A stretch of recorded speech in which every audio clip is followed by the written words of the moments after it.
Olá pessoal, vamos apresentar mais uma vez dicas de GD&T. O que nós vamos ver hoje? Nós vamos ver um pouco sobre a evolução das normas, tanto da ASME quanto da ISO. É interessante ver que é, ela é bem recente essas modificações e por isso que muitos profissionais conheceram a velha escola. Então vamos lá para mais essa dica. E vocês veem aí que antes da Revolução Industrial, o sistema utilizado era o sistema cartesiano. E foi lá pela década de 30 que Stanley Parker ele criou então o campo circular e daí que se começou a estudar essa parte de tolerâncias geométricas.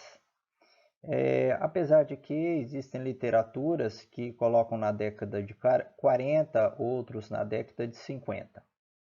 Bom, mas em 1935, então, veio a primeira norma relativa a desenhos, né, que era da Associação ASA.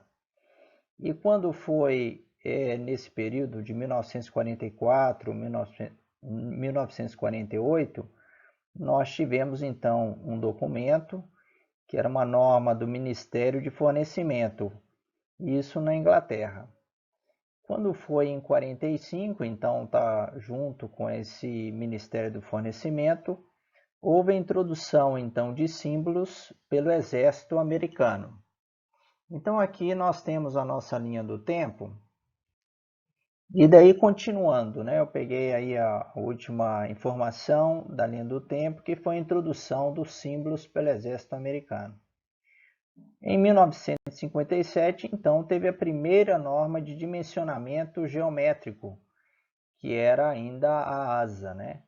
Quando foi em 1966, nós tivemos uma junção da ASA, da norma militar e da ECAE, aonde que surgiu então a ANSI Y14.5.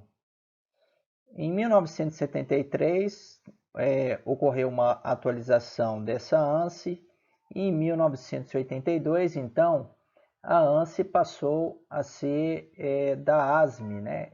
Ela continua com o Y14.5. E nós vemos que depois de 82, nós tivemos mais três revisões. Então, nós temos 1994, depois tivemos 2009 e recentemente a de 2018, onde que nós vemos que ainda tem muitas empresas que estão aplicando a versão de 2009. Isso normalmente demora um pouco mesmo para as empresas se adaptarem ao que é atualizado na nova norma. Bom, algo interessante é o seguinte, quando que surge então a primeira norma ISO relacionada a esse assunto, você verá que foi exatamente nesse período, né? Depois dessa criação da ANSI Y14.5. Isso ocorreu então em 1969, que foi a primeira norma de dimensionamento geométrico, que foi a ISO R1101. Então nós temos aí essa 1101, ela veio desde o início, né? Quando foi em 1983, então ela foi substituída pela ISO 1101. Apenas tiraram esse R. E foi em 1996 que foi estabelecido o Comitê ISO-TC 213. O que é esse comitê?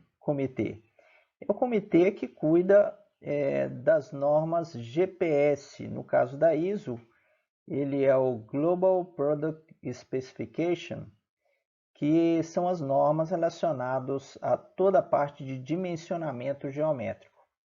Então, nós tivemos uma atualização em 2004 dessa 1101 e em 2010 foi criado o grupo de estudos de ISO e ASME, né? O objetivo e o pensamento é de unificar essas normas.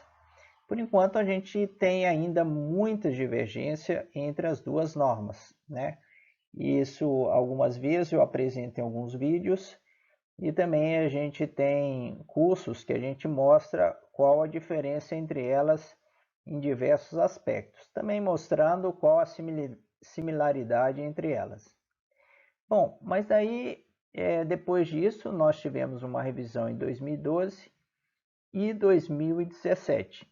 Lembrando que 2012 que teve algumas modificações importantes e a inclusão, por causa da inclusão do GDIT em desenhos tridimensionais. Então, essa é a história que nós temos até hoje dessas duas normas. Espero que tenha sido interessante e também contribua aí para o conhecimento de vocês. É interessante a gente saber e ver o seguinte, que muitos de nós somos profissionais que nós começamos a atuar aonde que não existiam essas normas, né? O meu próprio caso, eu utilizei muito o sistema cartesiano e comecei a estudar sobre esse assunto a partir de 2004. Então vocês veem que por isso a indústria ainda demora a ter uma adaptação e utilização de forma correta do GDIT conforme as duas normas elas prescrevem. Ok, eu espero que tenha sido bem interessante para vocês e na próxima dica de GDIT nós vamos falar sobre um assunto. Tome a sua referência corretamente. Existe um tipo de erro que é muito comum de como nós identificamos uma referência em um desenho e até mesmo como nós aplicamos um desenho. Então, vou mostrar essa diferença quando ela está aplicada junto ao elemento de tamanho ou fora do elemento de tamanho. Eu espero que vocês tenham gostado, dê um ok aí e também qualquer assunto entre em contato conosco para tirar dúvidas. Até a próxima!